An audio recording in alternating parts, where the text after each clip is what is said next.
አሰላሙ አለይኩም ወራህመቱላሂ ወበረካቱ። የተወደዳችሁ እንዴት ቆያችሁን? የነሐሴ 6 2018 ሚንበር ኸበር ጀመረ። ፋይዛ መሐመድ ሚንበር ኸበርን የመራው ከናንተ ከተመልካቾች ጋር ቆያለሁ። እስከ ፍጻሜው አብራችሁን እንድትዘልቁ በአክብሮት እየጋበዝኩ ለዕለቱ ከያዝናቸው ጉዳዮች መካከል አበይቱን አስቀድማለሁ። ለልማት የተላለፈ ቦታን አጥረው ያስቀመጡ የ50 አልሚዎች ውል ተቋረጠ። የሱዳን ጦር ከተማዋን ከተቆጣጠረ በኋላ በኩርሙክ 25 አስክሬኖች የያዘ የጅምላ መቃብር ተገኘ። ግብጽ በመካ የጋራ መከላከያ ስምምነት ላይ እንድትካተት የቀረበው ሐሳብ በሳውዲ ተቃውሞ ገጠመው የሚሉት የሚንበር ኸበር አበይት ጉዳዮች ናቸው። አብራችሁን እንድትቆዩ በድጋሚ እየጋበዝን ወደ ቀዳሚው ኸበር አልፋለሁ። ለልማት የተላለፈ ቦታን አጥረው ያስቀመጡ የ50 አልሚዎች ውል ተቋረጠ። የአዲስ አበባ ከተማ መሬት ልማትና አስተዳደር ቢሮ በምደባና በጨረታ መሬት ወስደው ለረጅም ጊዜ ያለ አገልግሎት መሬት አጥረው የያዙ የ50 አልሚዎችን ውል ማቋረጡን አስታውቋል። ቢሮው ይህን ያስታወቀው በተለያየ አግባብ መሬት ወስደው ያለ ልማት ለረጅም ጊዜ አጥረው የያዙ አልሚዎች ወደ ልማት ያልገቡበትን ምክንያት የጋራ ለማድረግ በተደረገ ውይይት ላይ እንደሆነ ተገልጿል። ቢሮው ባሰራጨው መረጃ መሰረት መንግስት ላለፉት ዓመታት የከተማዋን ኢኮኖሚያዊና ማህበራዊ አገልግሎት ለማቀላጠፍ በዝቅተኛ የሊዝ ክፍያ መሬት በምደባ ማስተላለፉን የመሬት ዝግጅትና ማስተላለፍ ዘርፍ ምክትል ቢሮ ኃላፊ አቶ ፌኑስ ገላና ተናግረዋል። ሆኖም በርካታ አልሚዎች በገቡት የሊዝ ውል መሰረት ግንባታ ለመጀመርና ለማጠናቀቅ ፈቃደኛ ለመሆናቸውን አክለዋል። አልሚዎች እርምጃ ከመወሰዱ በፊት መንግስት ያመቻቸውን ተጨማሪ እድል በመጠቀም ወደ ልማት እንዲገቡ አሳስበዋል። አቶ ፌኑስ እንዳሉት በተያያዘው በጀት ዓመት ብቻ መሬት በምደባ እንዲያገኙ ከተላለፉ የካቢኔ ውሳኔዎች በተደጋጋሚ ጥሪ ቢቀርብም 100 አልሚዎች የሚጠበቅባቸውን የሊዝ ቅድመ ክፍያ ከፍለው ወደ ስራ ለመግባት ዝግጁ አልሆኑም። በሳውዲ አረቢያ በአስቸጋሪ ሁኔታ ውስጥ የነበሩ ከ1700 በላይ ኢትዮጵያውያን ተመለሱ። በሳውዲ አረቢያ በአስቸጋሪ ሁኔታ ውስጥ የነበሩ 1708 ኢትዮጵያውያን ወደ ሀገራቸው መመለሳቸውን ያስታወቀው የሴቶችና ማህበራዊ ጉዳይ ሚኒስቴር ነው። ሚኒስቴሩ ነሐሴ 4 2018 ባሰራጨው መረጃ መሰረት በሳምንቱ ውስጥ በተደረገ 8 ዙር በረራ ወደ ኢትዮጵያ ከተመለሱት ውስጥ 773 ወንዶችና 677 ሴቶች ናቸው። ከዚህ በተጨማሪም ከተመላሾች መካከል 163 እድሜያቸው ከ18 ዓመት በታች የሆኑ ታዳጊዎች ሲሆኑ 76 ህጻናት ይገኙበታል።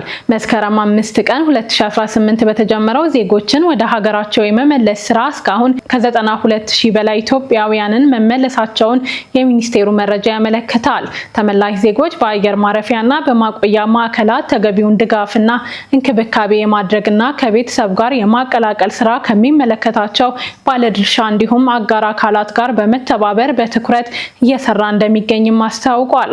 በተጨማሪም መደበኛ ባልሆነ ፍልሰት ወደ ተለያዩ ሀገራት ሄደው የሚመለሱ ስደተኛ ተጎጂዎችን ለመደገፍና መልሶ ለማቋቋም የሚያስችሉ ተግባራትን በትብብር እያከናወነ መሆኑንም አክሏል። በቀጣይም ህገወጥ የሰዎች ዝውውር በሚያስከትለው ችግር ዙሪያ ለህብረተሰቡ ግንዛቤ መፍጠር ተግባራት እንደሚቀጥሉ በመግለጽ መደበኛ ያልሆነ ፍልሰትን በመከላከል ዜጎች በሚሰደዱበት ወቅት ህጋዊና ደህንነቱ የተጠበቀ መንገድን እንዲከተሉ በማሳወቅ ዙሪያ የተጀመሩ ስራዎች ተጠናክረው እንደሚቀጥሉ ገልጿል። በአሁኑ ወቅት በኢትዮጵያ 4 ከወለድ ነፃ ባንኮች አገልግሎት እየሰጡ እንደሚገኙ ይታወቃል። ከነዚህ መካከል አንዱ የሆነው ዘምዘም ባንክ አንሳር ዲጂታል ፋይናንሲንግ በተሰኘው አዲስ አገልግሎቱ በንግድ ስራ ላይ ለተሰማሩ ወጣቶች የፋይናንስ ድጋፍ እየሰጠ እንደሚገኝ አስታውቋል። ባንኩ ይህን መርሃ ግብር የዘረጋው ወጣት ነጋዴዎችን በዲጂታል አማራጭ ለማጠናከርና የፋይናንስ ተደራሽነታቸውን ለማስፋት በማለም እንደሆነ የባንኩ ኃላፊዎች ይገልጻሉ። አገልግሎቱን በተመለከተ መሐመድ ንጉስ አብዱ ዝርዝር አለው። ሙሉ ለሙሉ ከወለድ ነፃ አገልግሎት እየሰጠ የሚገኘው ዘምዘም ባንክ አንሳር ዲጂታል ፋይናንሲንግ በተሰኘው አገልግሎቱ ሸሪያን ያማከለ የፋይናንስ አገልግሎት ለአብዛኛው ማህበረሰብ ተደራሽ ለማድረግ እየሰራ እንደሚገኝ የባንኩ የዲጂታል ፋይናንሲንግ ስራ አስኪያጅ አቶ ኑር መሐመድ ከሚንበር ቲቪ ጋር ባደረጉት ቆይታ ተናግረዋል። ይህን አገልግሎት በዋነኝነት የተዘጋጀው ተያዥ ማቅረብ ለማይችሉ ወጣቶች እና ሴቶች መሆኑን ገልጸዋል። የዚህ የዲጂታል ፋይናንሲንጋችን እንግዲህ እስካሁንም እየሰጠን የምንገኘው በአብዛኛው እንደሚታወቀው የኢትዮጵያ ቢዝነስ ከ70% በላይ የሚሆነው የጥቃቅንና አነስተኛ ስራዎች ላይ ያሉ ናቸው። እነዚህ ደግሞ በአብዛኛው የኮላተራል ማቅረብ አይችሉም። ቢዝነስ ውስጥ ግን አሉ፣ የፋይናንሻል አክሰስ ግን የላቸው። ስለዚህ ለእንደዚህ አይነት የነገ ደግሞ የማደግም ተስፋ ያላቸው ወጣቶችና ሴቶችን መሰረት አድርገን ነው በዋናነትም የምንሰጠው ማለት ነው። ይህን ስናደርግ የነጋዴዎች ነው። ስለዚህ የንግድ ሀሳብም ያላቸው ንግድም ውስጥ ያሉት ነገር ግን ሪኳየርመንቶች ውስጥ የሚያሟሉትን እንሰጣቸዋለን ማለት ነው። ስንሰጥ ግን አንድ ጊዜም አይደለም፣ ያው በተደጋጋሚ ስለሆነ የሚወስዱት አብሮ ማደግ ይቻላል ማለት ነው። ስራ አስኪያጁ ከ1 ዓመት በላይ ባስቆጠረው አገልግሎት በመላው ኢትዮጵያ በተለያየ መጠን ፋይናንስ ማዳረስ መቻሉን ገልጸዋል። በተለይ ብቸኛና የመጀመሪያውም ከሸሪያ ያማከለ ከወለድ ነፃ የዲጂታል ፋይናንሲንግ ስለሆነ ኔቸሩ ትንሽ ይለያል እና ያንን ማላመድ ጊዜ ይወስድ ነበር። ግን እንዳጠቃላይ ባለፉት 1 ዓመት ተኩል ጊዜ ውስጥ ከ12000 በላይ ለሚሆኑ ሰዎች ከ1.2 ቢሊዮን ብር በላይ ፋይናንስ ማድረግ ችለናል ማለት ነው። ይህንን ስናደርግ 4 አይነት ፕሮዳክት ነው ያለን። 4 አይነት ፕሮዳክት አለን። እነዚህን 4 አይነት ፕሮዳክቶች ለወንዶችም ለሴቶችም ያማከለ ማለት ነው እንሰጣለን። እንግዲህ ትንሹ የሚባለው የፋይናንሲንግ መጠን ከ100 ብር ጀምሮ እስከ 700,000 ብር ድረስ ያለ ፋይናንሲንግ እንሰጣለን ማለት ነው። ዲጂታል ፋይናንሲንግ የራሱ ጠባይ እንዳለው የተናገሩት አቶ ኑር መሐመድ ለደንበኞች የሚሰጠው ፋይናንስ አገልግሎትም በዚህ መንገድ የሚስተናገድ መሆኑን አስረድተዋል። የዲጂታል ፋይናንሲንጉ ላይ ግን ኔቸሩ ሰው አይደለም የሚወስነው፣ ባያዝም የለበትም። ምንድነው አፕሊኬሽን ይቀርባል። ሲቀርብ ማመልከት ብቻ እንጂ ይሄን ያህል ብር ፈልጋለሁ የሚል አይኖረውም። ካታጎሪውን ከቀረቡት ዶክመንቶች፣ ሰነዶችና መረጃዎች በመነሳት ኤአይ ነው፣ አልጎሪዝም ቤዝድ የሆነ ኤአይ ነው የሚወስነው። ስለዚህ ከ100 ብር ስንልም 100 ብር፣ 200፣ 300 ብር እያለ ይሄዳል ማለት አይደለም። ተመሳሳይ ሰዎች በአንድ ጊዜ መጥተው 3 ጓደኛሞች ቢዝነስ የሚሰሩ ጎረቤታሞች ቢመጡ ለሶስቱ የተለያየ ሊሰጣቸው ይችላል። ሲሰጥ ከ100,000 ብር ሊጀምር ይችላል፣ ከ30,000 ብር ሊጀምር ይችላል፣ 400,000 ብር ሊሰጥም ይችላል። ከዛ በኋላ ግን እያደገ ነው የሚሄደው። መጀመሪያ ያገኘውን ሲመልሱ አመላለሳቸውን ያያል።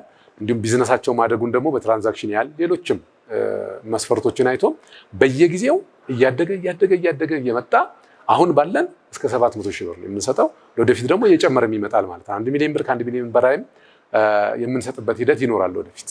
ከባንኩ የፋይናንስ አቅርቦት ተጠቃሚ የሆኑ ሰዎች የጾታ ስብጥርም የተለያየ መሆኑን አብራርተዋል። ከአጠቃላይ ተጠቃሚዎች ውስጥ 90 በመቶ የሚሆኑት ወጣቶች ናቸው ብለዋል። ከባንኩ የፋይናንስ አቅርቦት ተጠቃሚዎች ውስጥ በአብዛኛው ማለትም 85 በመቶዎቹ ሴቶች ናቸው ያሉት ስራ አስኪያጁ ባንኩ ፋይናንስ ካደረገው አጠቃላይ ገንዘብ መጠን አንጻር ሲታይ ደግሞ 94 በመቶ የሚሆነው ፋይናንስ የደረሰው ለሴቶች መሆኑ አመላክተዋል። በዘምዘም ባንክ በኩል ፋይናንስ ለወሰዱ ተጠቃሚዎች የገንዘብ አቅርቦት ብቻ ሳይሆን ተገቢውን ክትትል በማድረግ የቢዝነስ ስልጠናና የሙያ ድጋፍ እንደሚሰጧቸው ስራ አስኪያጁ በተለይ ለሚንበር ቲቪ ተናግረዋል። በንግድ ስራ ላይ የሚገኙ ወጣቶችና ሴቶች አገልግሎቱን ለማግኘት ማሟላት አለበት ያሉትን ዘርዝረዋል። ቅድመ ሁኔታዎቹ በጣም ሲምፕል ወይም ቀላል ናቸው። በዋናነት የዘምዘም ባንክ አካውንት ሊኖራቸው ይገባል። ያው ቅድም እንዳልነው ፕሮሰስ ሁሉ የሚያደርጉት በሲስተም ስለሆነ ሲስተሙ ደግሞ ከአካውንቱ ጋር ሊንክ የሆነ ወይም የተያያዘ ስለሆነ እሱን ሊኖራቸው ይገባል። ቀጥሎ ያው ፋይዳ መኖር አለበት። እንዲሁም ደግሞ የሸሪያ ኮምፕላያንት የሆነ ቢዝነስ ላይ የተሰማሩ መሆን አለባቸው። ላይሰንስ፣ የቢዝነስ ላይሰንስ ሊኖራቸው ይገባል። ይሄ መሰረታዊ ነው። ይሄ ያለው ሰው ሁሉ ማመልከትና ተጠቃሚ መሆን ይችላል ማለት ነው። ሙሉ ለሙሉ ከወለድ ነፃ የባንክ አገልግሎት የሚሰጠው ዘምዘም ባንክ በሰኔ ወር መገባደጃ የያዘው የምዝገባ መግለጫ በኢትዮጵያ ካፒታል ገበያ ባለስልጣን በይፋ መጽደቁ ማስታወቁ አይዘነጋም። ዘምዘም ባንክ በተጠናቀቀው በጀት ዓመት የእድገት መጠን አጠቃላይ ገቢ ከ2.2 ቢሊዮን ብር ወደ 3 ቢሊዮን ብር፣ የባንኩ ትርፍ ከ1.3 ቢሊዮን ብር ወደ 1.8 ቢሊዮን ብር፣ የደንበኞች ተቀማጭ ገንዘብ ከ11.6 ቢሊዮን ብር ወደ 21 ቢሊዮን ብር እድገት ማስመዝገቡም ተገልጿል። አጠቃላይ ሀብት 29.1 ቢሊዮን ብር መድረሱን አሳውቋል። ዳሽን ባንክ ለሜትር ታክሲ አገልግሎት የሚውሉ 50 BYD ተሽከርካሪዎችን ከወለድ ነጻ የፋይናንስ ስርዓት አቀረበ። ሸሪክ የተሰኘ የወለድ ነጻ የባንክ አገልግሎት የሚሰጠው ዳሽን ባንክ 50 BYD E2 የኤሌክትሪክ ተሽከርካሪዎችን ለኤልጋንስ ኢምፖርት ኤክስፖርት ኩባንያ አስረክቧል። ባንኩ በመጀመሪያ ዙር መኪኖቹን ያስረከበው ነሐሴ 5 2018 ነው። ተሽከርካሪዎቹን ለሜትር ታክሲ አገልግሎት የሚውሉ ሲሆን ከወለድ ነጻ በሆነ መንገድ ፋይናንስ የተደረጉ ናቸው ተብሏል። መኪኖቹን የተረከበው ኤልጋንስ አስመጪና ላኪ ድርጅት በኢትዮጵያ ያንጎ በመባል የሚታወቀውን የትራንስፖርት አገልግሎት ዘርፍ ለመስራት ልዩ ፍቃድ ያለው መሆኑ በርክክብ ስነ ስርዓቱ ላይ ተገልጿል። የዳሽን ባንክ የወለድ ነጻ ባንክ አገልግሎት ቺፍ ኦፊሰር አቶ አምዱ ሰማን ባደረጉት ንግግር ሸሪክ ከወለድ ነጻ የባንክ አገልግሎት በአረንጓዴ ፋይናንስና ዲጂታል ስራ ፈጠራ ላይ እየሰራ ያለው ባንኩ ይህንን በሙራባሃ ኢንቨስትመንት ፋይናንስ ሲያደርግ ለወጣቶችም ስራ እየፈጠረ መሆኑን ተናግረዋል። የካርቦን ልቀትን በመቀነስ ረገድ ለአካባቢ አስተዋጽኦ እንዳለው ጠቅሰዋል። ተሽከርካሪ ብቻ ሳይሆን የዘላቂ ከተማ ትራንስፖርት፣ የአረንጓዴ ፋይናንስ፣ የዲጂታል ፈጠራና የግሉቨር ኢንቨስትመንት አዲስ እድልም ጭምር ነው። ዳሽን ባንክ ለኤሌጋንስ ኢምፖርት ኤክስፖርት ፖሊሲ 50 ዘመናዊ BYD የኤሌክትሪክ ተሽከርካሪዎች ግዢ ለማስፈጸም የሙራባሃ ኢንቨስትመንት ፋይናንስ በመመቻቸት ጉልህ አስተዋጽኦ አድርጓል። ይህ ጅማሮ ትራንስፖርት ዘርፍ የሚደረግ አመርቂ የግሉ ዘርፍ ኢንቨስትመንት ተደርጎ የሚወሰድ ይሆናል። አጋርነቱም የዳሽን ባንክን የዲጂታል ስርዓትን እንዲያካትት ተደርጓል ብለዋል። ይህ አጋርነት የዳሽን ባንክ የዲጂታል ክፍያ ስርዓት እንዲያካትት የተደረገ ሲሆን የሜትር ታክሲ አገልግሎት ክፍያዎችን ለማስተዳደር የያንጎ ዓለም አቀፍ የትራንስፖርት ፕላትፎርም ከዳሽን ሱፐር አፕ ጋር የማዋሃድ ስራ በመከናወን ላይ ይገኛል። በተጨማሪም በእያንዳንዱ ተሽከርካሪ ውስጥ የዳሽን ባንክ ሱፐር አፕ QR መቀመጡ ይህንንም የዲጂታል ክፍያ ስርዓቱን የበለጠ የሚያሳልጥ ይሆናል።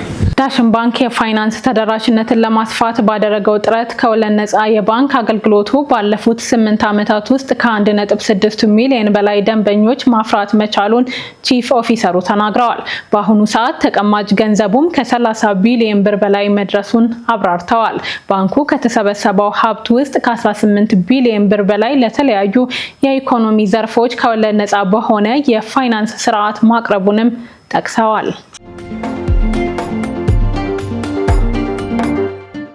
ቀጥለናል። ሀገር አልባ በመሆናቸው በበርካታ ቦታዎች ተበታትነው የሚገኙት በአብዛኛው ሙስሊም የሆኑ የሮሂንጃ ተወላጆች የማህበራዊ ሚዲያ፣ የስማርትፎን እና የዲጂታል መዛግብት አጠቃቀማቸውን በመጨመር ምናባዊ ዲጂታል ሀገር በመገንባት ላይ መሆናቸውን አዲስ ጥናት አመላክቷል። ይህ እርምጃቸውን በግዳጅ መፈናቀል የተበተነውን የቤተሰብ ታሪካቸውንና የጋራ ማንነታቸውን ለመጠበቅ ያስቻላቸው መሆኑ ተገልጿል። የተዘጋጀውን ዝርዝር አሚናት መሐመድ ታቀርባለች። በሚያንማር በደረሰባቸው የዘመናት ስደትና መገለል ምክንያት ሀገር አልባ ሆነው በበርካታ ሀገራት ተበታትነው የሚኖሩት የሮሂንጃ ተወላጆች በግዳጅ መፈናቀል የተበተነውን ቤተሰብ ታሪካቸውን፣ ባህላዊ ትውስታቸውንና የጋራ ማንነታቸውን ለመጠበቅ የማህበራዊ ሚዲያ፣ የስማርትፎንና የዲጂታል መዛግብት አጠቃቀማቸው እያደገ መምጣቱ ተነግሯል። ይህ ክስተት ተመራማሪዎች ዲጂታል ሀገር ማለትም ዲጂታል ሆምላንድ ብለው የሚጠሩትን ምናባዊ ቦታ እየፈጠረ ይገኛል። ይህም በባንግላዴሽ፣ በማሌዥያና በሌሎች ሀገራት ተበትነው የሚኖሩ የሮሂንጃ ተወላጆች የዜግነት መብትና ወደ ጥንታዊ መሬታቸው የመመለስ እድል ቢከለከሉም የቤተሰብ ግንኙነታቸውን እንዲጠብቁ፣ ትውስታዎችን እንዲሰንዱና ማንነታቸውን እንዲገልጹ አስችሏቸዋል። ሮሂንጃ ኾበር የተባለው የዲጂታል ዜና ምንጭ እንዳወጣው ዘገባ ከሆነ በኖቲንግሃም ማሌዥያ ዩኒቨርሲቲ ተባባሪ ፕሮፌሰር በሆኑት ሱሩቺ ማዙምዳር በቺታንጎንግ ዩኒቨርሲቲ የቀረበ ጥናት በተለያዩ ቦታዎች የተበተኑ የሮሂንጃ ማህበረሰቦች ዲጂታል መድረኮችን፣ አርቲፊሻል ኢንተለጀንስን እና በመረጃ ላይ የተመሰረቱ ቴክኖሎጂዎችን እንዴት እንደሚጠቀሙ ምርመራ አድርጓል። በስልክ ላይ የተቀመጡ ፎቶግራፎች፣ በዘመዶች መካከል የሚደረጉ የቪዲዮ ልውውጦችና ድንበር ተሻግረው ቤተሰቦችን የሚያገናኙ ውይይቶች ማህበረሰባቸው በአካል ለተበተነባቸው ሰዎች እንደ መደበኛ ያልሆኑ መዛግብት ያገለግላሉ። የሮሂንጃ ተወላጆች በራሳቸው የሚያዘጋጇቸው የዲጂታል ይዘቶች ማንነታቸው በመንግስታትና በሰብአዊ እርዳታ ድርጅቶች ብቻ ጥቅም ላይ ከመዋል ይልቅ ታሪካቸውን በራሳቸው እንዲሰንዱ እድል ሰጥቷቸዋል። ይህ ደግሞ ለሮሂንጃ ተወላጆች ልዩ የሆነ ፖለቲካዊ ትርጉም አለው ተብሏል። በሌላ በኩል ሮሂንጃዎች ትውስታዎችን እንዲጠብቁና ማህበረሰባቸውን እንዲያቀናጁ እየተጠቀሙባቸው የሚገኙ ቴክኖሎጂዎች በአንጻሩ በመንግስታትና በሰብአዊ እርዳታ ድርጅቶች ዘንድ የተፈናቀሉ ሰዎችን ለመለየት እና ለመቆጣጠር በስፋት ጥቅም ላይ እየዋሉ እንደሚገኙም ተገልጿል። የባዮሜትሪክ ምዝገባ፣ የዲጂታል መታወቂያ፣ የመረጃ ቋቶችና አዳዲስ የአርቲፊሻል ኢንተለጀንስ ስልቶች የሰብአዊ እርዳታ አሰጣጥን ውጤታማ ሊያደርጉት ቢችሉም በሌላ በኩል ግን ስለ ቁጥጥር፣ ስለ ፈቃደኝነት፣ ስለ ግላዊ ሚስጥርና የስደተኞቹን ግላዊ መረጃ የመጨረሻ ባለቤት ማን ነው በሚለው ላይ ጥያቄዎችን እያስነሳ ይገኛል። ሚያንማር በአብዛኛው ሙስሊም ማንነት ያላቸውን እነዚህን አነስተኛ ቁጥር ያላቸው ማህበረሰቦች ዜግነት የከለከለቻቸው ሲሆን በእንቅስቃሴና በሌሎች መሰረታዊ መብቶቻቸው ላይ ጥብቅ ገደቦችን ጥላባቸዋለች። እንደ አውሮፓ አቆጣጠር በ2017 የተካሄደው አሰቃቂ የጦርነት ዘመቻ ከ700 ሺህ በላይ የሮሂንጃ ተወላጆችን ወደ ጎረቤት ባንግላዴሽ አፈናቅሏል። ከዚያ በኋላ የደረሱት ግጭቶችም ተጨማሪ መፈናቀልን አስከትለዋል።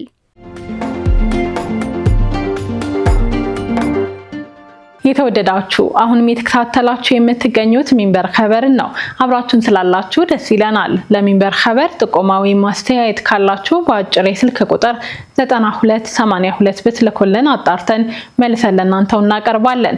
የሚቀናችሁ ማህበራዊ ሚዲያ ከሆነ በሁሉም አማራጮች @ሚንበር ቲቪ ብላችሁ ብትፈልጉን ታገኙናላችሁ። ድረገጻችንን www.minbertv.com ብትጎበኙ ደግሞ አዳዲስ መረጃ ታገኛላችሁ። አሁን ደግሞ የዕለቱን አብይ ጉዳይ እናስታውሳችሁና እንመለስ። ለልማት የተላለፈ ቦታን አጥረው ያስቀመጡ የ50 አልሚዎች ውል ተቋረጠ። ከቆይታ በኋላ ግብጽ በመካ የጋራ መከላከያ ስምምነት ላይ እንድትካተት የቀረበው ሐሳብ በሳዑዲ ተቃውሞ ገጥሞታል። እንመለስበታለን። ይጠብቁን። የሱዳን ጦር ከተማዋን ከተቆጣጠረ በኋላ በኩርሙክ 25 አስክሬኖች የያዘ የጅምላ መቃብር ተገኘ።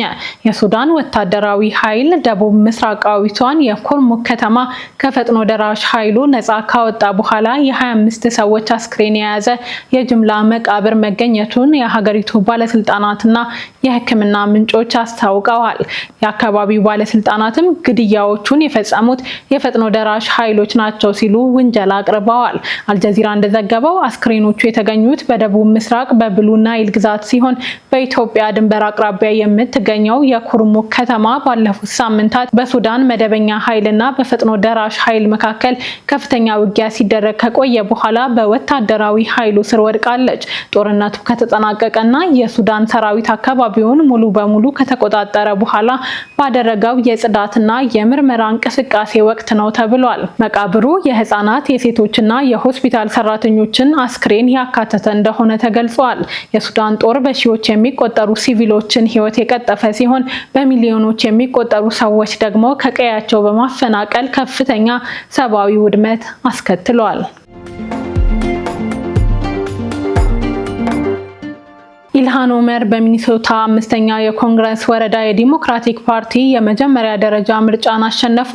የመጀመሪያዋ ሶማሌ አሜሪካዊቷ የአሜሪካ የሚኒሶታ የኮንግረስ አባል ኢልሃን ኦመር የፓርቲዎች የመጀመሪያ ደረጃ ምርጫ በድጋሚ ለመመረጥ የሚያስችላቸውን የዲሞክራቲክ ፓርቲ እጩነት አረጋግጠዋል። ኢልሃን ከ2010 ጀምሮ በዩናይትድ ስቴትስ ተወካዮች ምክር ቤት ሲወክሉት በቆዩበት 5ኛው የኮንግረስ ወረዳ ምርጫ ያገኙት ድምጽ ከ80 በመቶ በላይ ነው። ሲቢኤስ ኒውስ እንደዘገበው ኢልሃን ዋና ትኩረታቸው የፕሬዝዳንት ትራምፕ የኢሚግሬሽን እርምጃዎችን መቃወም እንደሆነ ተናግረዋል። ኢልሃን ኦመር ለዓመታት የሀገሪቱ ፕሬዝዳንት ዶናልድ ትራምፕ እና ደጋፊዎቻቸው ዋነኛ ኢላማ ሆነው ቆይተዋል። ፕሬዝዳንቱ በተደጋጋሚ የፓርላማ አባሏ ላይ ጸያፍ ቃላትን ጭምር በመጠቀም ትችት በመሰንዘር ይታወቃሉ። ኢልሃንን ወደ እስር ቤት ወይም ወደ ሶማሊያ መመለስ አለባት ሲሉ መናገራቸውም ይታወሳል። እንዲሁም ባለፈው ጥር ወር ሚኒያፖሊስ ውስጥ በተካሄደ የህዝብ መድረክ ላይ አንድ ግለሰብ ወደ ኢልሃን ኦመር በመሮጥ የአፕል ሲደር ኮምጣጤ እንደሆነ በተረጋገጠ ፈሳሽ ጥቃት ፈጽሞባቸዋል። ከጥቃቱ በኋላ በሰጡት አስተያየት እኔ ደህና ነኝ፣ ነገር ግን የተሳሳተ ሰው ነው የመረጡት በማለት በዛቻ የሚሸበሩ ሰው እንዳልሆኑ ተናግረዋል። በአሜሪካ በተመሳሳይ ግራ ዘመሙ ፖለቲከኛ አብዱል ሰኢድ በሚቺጋን ግዛት ዲሞክራቲክ ፓርቲን ለመወከል በተደረገው ቅድመ ምርጫ ማሸነፋቸው ይታወሳል። አሰኢድ የሚቺጋንን የሱዳንን ቅድመ ምርጫ በማሸነፋቸው የዲሞክራቲክ ፓርቲው ይፋዊ እጩ ሆነዋል። በቀጣይ ከሪፐብሊካን እጩ ጋር የሚወዳደሩት አብዱል ከተመረጡት በአሜሪካ ሴኔት የመጀመሪያ ሙስሊም እንደራሴ ይሆናሉ። አሰይድ አሜሪካ እስራኤልን መደገፍን ጨምሮ በመካከለኛው ምስራቅ ያላትን ጣልቃ ገብነት አይደግፉም። የሰብአዊ መብት ተሟጋች ድርጅቶች የትራምፕ አስተዳደር በዓለም አቀፉ የወንጀል ፍርድ ቤት ላይ የከፈተውን ዘመቻ በመቃወም አዲስ ህጋዊ ክስ መሰረቱ። ከድር ከማል ዝርዝር አለው። የትራምፕ አስተዳደር በዓለም አቀፉ የወንጀል ፍርድ ቤት ICC ላይ የከፈተውን ዘመቻ በመቃወም አዲስ የህግ ክስ የመሰረቱት 4 ታዋቂ የሰብአዊ መብት ተሟጋች ድርጅቶች ናቸው። ማክሰኞ ዕለት የቀረበው ይህ አዲስ ክስ እንደሚያስረዳው የትራምፕ አስተዳደር በዓለም አቀፉ ፍርድ ቤትና ከእርሱ ጋር በሚተባበሩ ተቋማት ላይ የጣለው ሰፊ ማዕቀብ የአሜሪካ ዜጎችንና ድርጅቶችን ህገ መንግስታዊ መብቶች የሚጥስ ነው።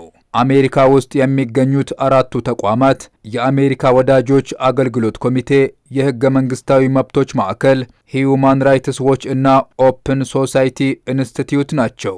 እነዚህ የመብት ተሟጋቾች የተጣለው ማዕቀብ በርካታ የሰብአዊ መብትና የህግ ስራዎችን እንዲያሰናክሉ ያስገደዳቸው መሆኑን ገልጸዋል። ይህም የመናገር ነጻነትንና በህግ ፊት የመዳኘት መብታቸውን ጨምሮ ህገ መንግስታዊ መብቶቻቸውን እንደሚጥስ አመልክተዋል። ሂዩማን ራይትስ ዎች ባወጣው መግለጫ መሰረት ትራምፕ በእውነተኛ መረጃ ላይ ያልተመሰረተ የሐሰት ብሔራዊ አደጋ በመፍጠር ከፕሬዝዳንታዊ ስልጣናቸው ወሰን አልፈው መንቀሳቀሳቸው በክሱ ላይ ተጠቅሷል። ትራምፕ ባለፈው ዓመት ስልጣን ከያዙ በኋላ በዓለም አቀፉ ፍርድ ቤት ላይ የያዙትን ጠንካራ አቋም አጠናክረዋል። ባለፈው ዓመት የካቲት ወር ባወጡት ሰፊ የፕሬዝዳንትነት ትዕዛዝ በፍርድ ቤቱ አቃቤ ህጎች፣ ዳኞች፣ ሌሎች ባለስልጣናት እንዲሁም የፍርድ ቤቱን ምርመራ በሚደግፉ ግለሰቦች ወይም ቡድኖች ላይ ማዕቀብ እንዲጣል ፈቅደዋል። ትዕዛዙ በተለይ ፍርድ ቤቱ በእስራኤል ጠቅላይ ሚኒስትር ቤንያሚን ኔታንያሁ ላይ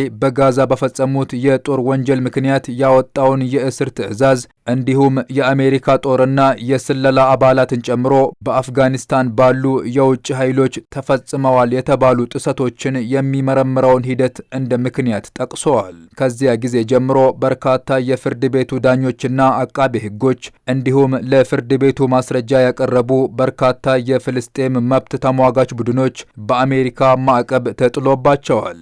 በተጨማሪም የተባበሩት መንግስታት ድርጅት ልዩ መልእክተኛ ፍራንቼስካ አልባኔዝ መካተታቸውን አልጀዚራ ዘግበዋል። ግብጽ በመካ የጋራ መከላከያ ስምምነት ላይ እንድትካተት የቀረበው ሐሳብ በሳውዲ ተቃውሞ ገጠመው። የሳውዲ አረቢያ መንግስት ባለፈው ሳምንት በመካ ከተማ ከቱርክና ፓኪስታን በተፈረመው የጋራ መከላከያ ስምምነት ላይ ግብጽ እንድትካተት የቀረበውን ሐሳብ ውድቅ አድርጎታል። ግብጽ በጋራ ስምምነቱ ላይ እንድትካተት ግፊት እያሳደረች ነው የተባለችው ቱርክ ናት። ሚድል ኢስት አይ ዋቢ ያደረጋቸው ባለስልጣናት እንደገለጹት የሳውዲ አቋም የመነጨው በግብፁ ፕሬዝዳንት አብዱል ፈታህ አልሲሲ መንግስት ላይ ያደገ የመጣው ምሬትና ሀገሪቱ ቀደም ሲል የነበራት ስትራቴጂካዊ አቋም ወይም ወታደራዊ እሴት በአሁኑ ሰዓት ተመናምኗል በሚል እምነት ነው። ከዚህ በተጨማሪም በሪያድና ካይሮ መካከል በነበረው ስር የሰደደ አለመግባባት ሳውዲ አረቢያ ውሳኔውን አሳልፋለች። ባለፈው ጁማ በቅድስቲቱ መካ በተፈረመው የመካ የጋራ መከላከያ ስምምነት መሰረት ከሳውዲ አረቢያ ከቱርክና ፓኪስታን በአንዳቸው ላይ የሚፈጸም ማንኛውንም ጥቃት በሶስቱም ላይ እንደተፈጸመ ተደርጎ እንዲወሰድ የሚያስገድድ ነው። የሳውዲና ግብጽ ግንኙነት ከመሻከሩ አስቀድሞ እንደ አውሮፓውያኖቹ አቆጣጠር በ2013 አብዱል ፈታህ አልሲሲ በዲሞክራሲያዊ መንገድ የተመረጡትን የሙስሊም ወንድማማቾችን ሙሐመድ ሙርሲን የፕሬዝዳንትነት መንበር በኃይል ገልብጠው ስልጣን ከተቆጣጠሩ በኋላ በወቅቱ ተዳክሞ የነበረውን የግብጽ ኢኮኖሚ ለመደገፍ ሳውዲ 25 ቢሊዮን ዶላር ገደማ በመመደብ ትልቋ ደጋፊ ነበረች። ነገር ግን ሪያድ በዋና ዋና የደህንነት ጉዳዮች ላይ ተመጣጣኝ ድጋፍ አላገኘውም በሚል ቅያሜ ያድሮባታል። ከዚህ በተጨማሪም ሳውዲ በየመኑ አንሳሩላህ ወይም ሐውሲ ላይ በተሰነዘረ ጥቃት ላይ ሚናዋ አነስተኛ ነበር የሚል ቅሬታ አላት። አሜሪካና እስራኤል በኢራን ላይ በሰነዘሩ ጥቃት ወቅትም የሳውዲ ባለስልጣናት ግብጽ ወስዳዋለች ባሉት አቋም መከፋታቸውን ዘገባው አመልክቷል። የተባበሩት አረብ ኤሚሬቶች ሳውዲ አረቢያ ብሔራዊ ደህንነቷን ይጎዳሉ የምትላቸው የየመን ተገንጣይ ቡድኖችን በመደገፏ ምክንያት ከሪያድ ጋር ከተኳረፈች በኋላ ግብጽ ለተባበሩት አረብ ኤሚሬቶች ያሳየችውም የተላላኪነት አካሄድ በሳዑዲ ዘንድ ስጋትን ፈጥሯል ተብሏል። ውድ ተመልካቾች ለዛሬ ያዘጋጀነው የሚንበር ኸበር በዚሁ ተጠናቀቀ። ፋይዛ መሐመድ አብሬያችሁ ቆየሁ። ወሰላሙ አለይኩም ወራህመቱላሂ ወበረካቱ።